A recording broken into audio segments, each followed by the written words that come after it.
Once upon a time, in a small peaceful village surrounded by rolling hills and blooming meadows, there lived a little puppy named Max. Max wasn't just any puppy, he was curious, adventurous, and full of energy. His fur was soft as clouds, and his bright brown eyes sparkled with excitement whenever something new caught his attention. Max lived with a kind old farmer named Thomas. Thomas adored Max and always said, "You're going to grow into a fine dog one day, brave and loyal." Max would wag his tail proudly whenever he heard those words. But deep inside, Max felt like he was destined for something bigger than just chasing butterflies in the fields or guarding the barn. He dreamed of adventures, great, magical adventures beyond the hills. Every evening, when the sun dipped behind the horizon, Max would sit on the porch, staring into the distance, wondering what lay beyond the woods, rivers, and valleys he had never explored. One morning, while Max was chasing after a red butterfly near the river, he heard something unusual, a faint cry for help. His ears perked up, and he followed the sound through the tall grass. Soon, he discovered a small squirrel trapped beneath a fallen branch. "Oh, please help me," squeaked the squirrel. Max, though small, was determined. He pushed with all his might, using his nose and tiny paws, until finally the branch rolled off. The squirrel wriggled free and looked at Max with grateful eyes. "You saved me, little puppy," said the squirrel. "My name is Nori. I owe you my life." Max wagged his tail happily. "I'm Max. And don't worry, friends always help each other." But then Nori's expression turned serious. "There's trouble deep in the forest. The great oak, the heart of our woods, is fading. If it dies, all the creatures who live here will suffer. We need a hero, someone brave enough to find the crystal stream, which can restore the tree's strength." Max's heart skipped a beat. This was the adventure he had been waiting for.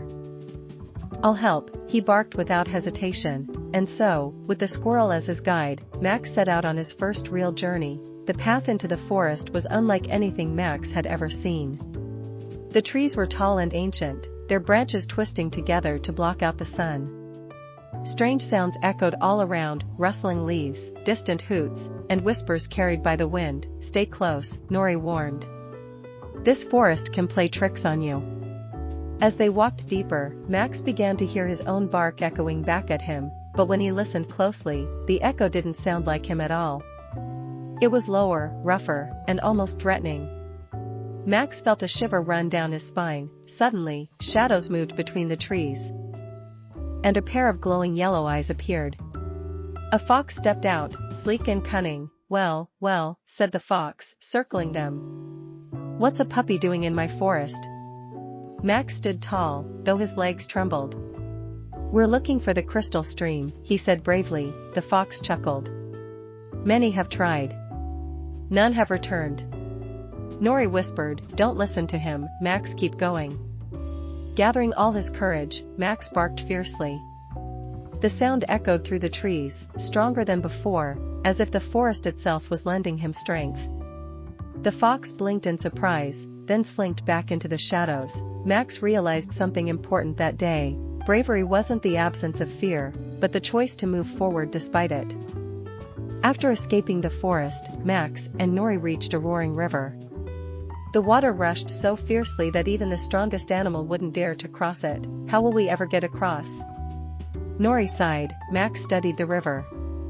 Then he noticed fallen logs and stones scattered nearby. His little mind raced with ideas. Piece by piece, he pushed the logs and rocks together until they formed a shaky bridge. "Are you sure about this?" Nori asked nervously. Max nodded. "Trust me." Step by step, the puppy led the way across the bridge.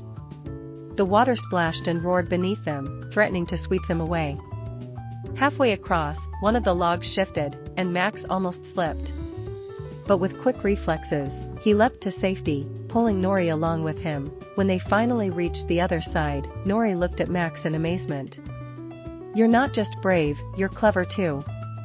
Max wagged his tail proudly, though inside he knew they still had a long way to go. Beyond the river stood a series of rolling hills, glowing golden under the sunlight. But their path was soon blocked by a massive figure, a great stag with antlers as wide as tree branches. His eyes shone with wisdom and power. "Who dares cross my hills?" The stag boomed. Max stepped forward, his tail still but his voice steady. "We seek the crystal stream to save the great oak." The stag studied Max for a long moment. Then he spoke, "Many seek the stream for selfish reasons. But I see no greed in your heart, little one. To pass, you must prove your loyalty." The stag lowered his head, revealing a nest hidden behind him. Inside were 3 tiny fawns, too weak to climb out. "If you can help them reach safety, you may continue." Without hesitation, Max ran to the nest. He gently nudged each fawn, guiding them up the hill with care. Though it took all his strength, Max refused to give up. At last, the fawns reached their mother. Safe and sound, the stag bowed his head. "You have a heart pure and true. Go forth, young hero." With the stag's blessing, Max and Nori continued their journey. Finally, after days of traveling, they arrived at a hidden valley. At its center flowed a stream unlike any other. Its waters sparkled like diamonds, glowing with a magical light. "The crystal stream," Nori whispered in awe. Max approached the water. He could feel its energy radiating warmth and hope. Carefully, he filled a small leaf with the water and carried it gently in his mouth. But before they could leave, the fox from the forest returned, blocking their way. "I warned you, puppy," the fox snarled. "That stream belongs to me." Max stood firm, the leaf trembling in his mouth. He couldn't let the great oak or the forest creatures down. Gathering every ounce of courage, Max barked louder than ever before. His voice echoed across the valley, summoning the strength of all the animals he had helped: the squirrel, the stag, even the forest itself. The fox, overwhelmed by the chorus of echoes, fled in defeat. Max and Nori hurried back to the great oak. Its massive trunk was pale, its leaves withering. With gentle care, Max poured the sparkling water at its roots. The ground trembled. Slowly, the tree began to glow, its leaves turning vibrant green once more. Flowers bloomed, birds sang, and the forest came alive with joy. The creatures of the woods gathered around, cheering for Max. "You've saved us all," Nori said proudly. "You're not just a puppy, you're a true hero."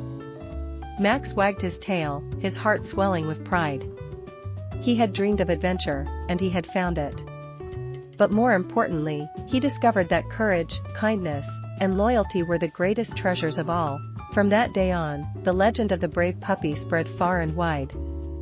And every evening, when Max sat on the porch with Farmer Thomas, he would gaze into the horizon, not with longing this time, but with the memory of a journey that had changed him forever.